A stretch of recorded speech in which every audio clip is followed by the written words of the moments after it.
Good afternoon there, advanced drawing. Yep, as you can see, I'm not here again. That's 2 days in a row. Shame on me. I wanted to send you this quick message just to kind of give you a heads up what you should be working on here in class since I'm not physically in there. And I, again, can't necessarily walk you through the steps of where we need to kind of be at. Yesterday, I talked to a couple people through email, and they had some concerns about the new Loomis method of drawing heads.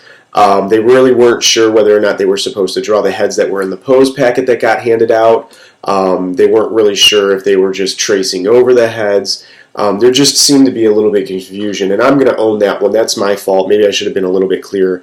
But by now, you guys should have already watched the Loomis method of drawing heads that I attached to yesterday's posting right underneath my introduction video for advanced drawing for this course.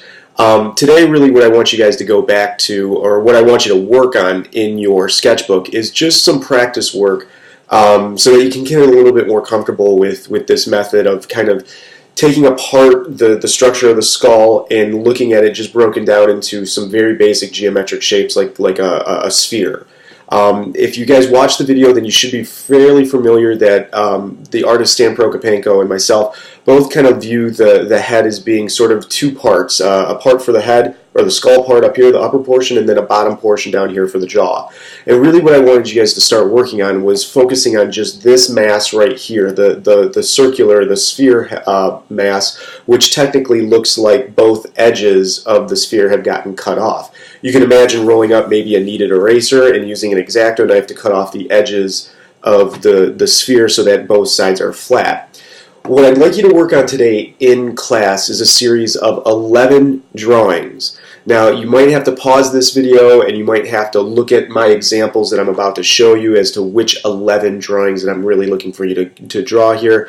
But basically, the shapes are all going to start off exactly the same. And if you need some help, I have some tape rolls. Actually, I used this when I was putting together my examples to draw out the basic circumference of what the sphere should look like. I know it's not going to look necessarily three-dimensional just yet because we haven't added any shading or any definition to it, but it's not a big deal. What I'd like you to work on is a series of 11 sketches in your sketchbook. And it's really important that you use class time for this to get comfortable using this method, because without it, when I return, you guys are really going to be kind of behind where you need to be.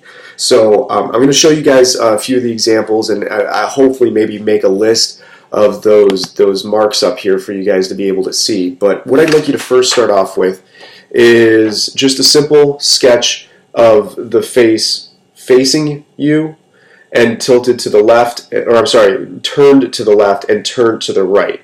Remember that the side that you cut off should be about 2/3 of the actual sphere. So when you're looking at this image, I know a lot of people will say, well, it doesn't look like a head because we didn't necessarily include any of the jaw portion down here, which is what I don't want you to practice right now. I just want you to practice the sphere here, and you'll notice I kind of elaborately made my spheres a little bit larger and a little bit more oval shaped here just so that you could see them, and then I have a center line running down the middle that lines up the midpoints of both sides of the skull as well as the bottom portion right here. This would be a front facing, this would be the skull looking towards the left, and this would be over towards the right. Once you guys master this, then what I'd like you to move on to is a very simple version of the head tilted up and the head tilted down. Now what's important to understand here is that the curves that you're going to have for both the bottom of the oval and the midpoint are going to be a little bit different because of the perspective.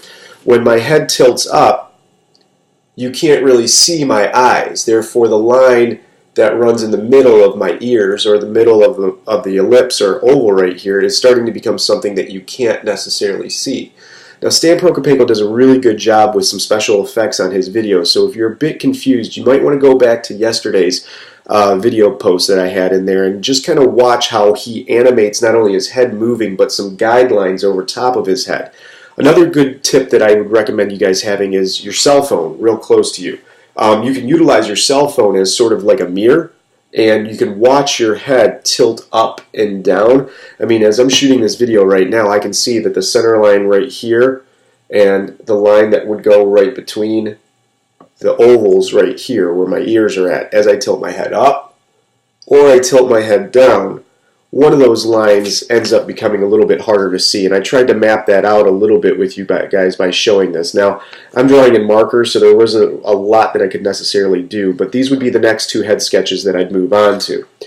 Once you master the total of those 5, front facing, facing to the left, facing to the right, and then, tilted up and tilted down, what I'd like you to move on to is something called a 3/4 view. Now, a 3/4 view is pretty easy to understand when you see it, but when I discuss it, it might be a little confusing. A 3/4 view is simply my skull or my head facing forwards, but over to one of the sides, either the left or the right. So I believe right now I'm facing to the left in your guys' video. I'm not sure. Maybe no, maybe I'm the right. Whatever, it doesn't matter. But regardless, you'll be able to see more of one side that's closest to the viewer, closest to the camera, and a little bit of this side. What I'd like you to do with this is work a couple different viewpoints or a couple different sketches. One, I'd like you to get just the 3/4 view with the head straight on, and then I'd like you to look at the head when it's tilted up and the head when it's tilted down. That would look a little bit along the lines of something like this. Oh, wait, well, there we go. 3/4 just turned, 3/4 tilted up, 3/4 tilted down. And again, something that you want to notice here is as I turn my head, my skull, 3/4, and I go up and I go down, some of the things on the video you can't really necessarily see because they're not there. Now, don't worry about the chin. We're not talking about the chin. We're just talking about the the sphere that makes up the top portion of the skull. Once you get these sketches done towards the left, I'd like you to focus on the right, the same ones. 3/4 looking to the right, then tilted up, and then tilted down. I kind of wanted to show these side by side because they're basically the same idea. The concern, though, that you guys need to be aware of is when the head tilts up and down, there will be a line that almost is really obscure and you can't really necessarily draw it. So kind of pay attention and practice those sketches. Now, I want you guys to use the hour to work on this. I know I'm not in class to be able to hold you guys accountable, but when I return, I'm going to have you guys submit the work that you've got so as I know exactly where you are in pacing with the actual curriculum that we're supposed to be learning and whether or not I can take steps forward. Being that this is an advanced drawing class, I do expect you guys to be doing a little bit of work maybe outside of the classroom. Utilize the class time if you don't want to work on this outside of the classroom to get these 11 sketches done. But if you can't get them done here in class, you might have to dedicate some time outside of class to get the 11 completed. All right? Good luck. I will see you again when I return. And I apologize for being out, but having a sick little one at home is not very thankful or very fun either. So I'll see you guys when I return, and I can't wait to see what stuff you've got. All right? Remember, 11 sketches. If you need to know which one those 11s are, go back and rewind this video. I mapped it out. There's 5 to start off with, and then 3 that come with the 3/4 shot here, and 3 that come with the 3/4 shot to the other side. So rewind the video if you kind of lose case or lose concentration on which 11 I'm talking about. Okay? Good luck, guys, and I'll see you later.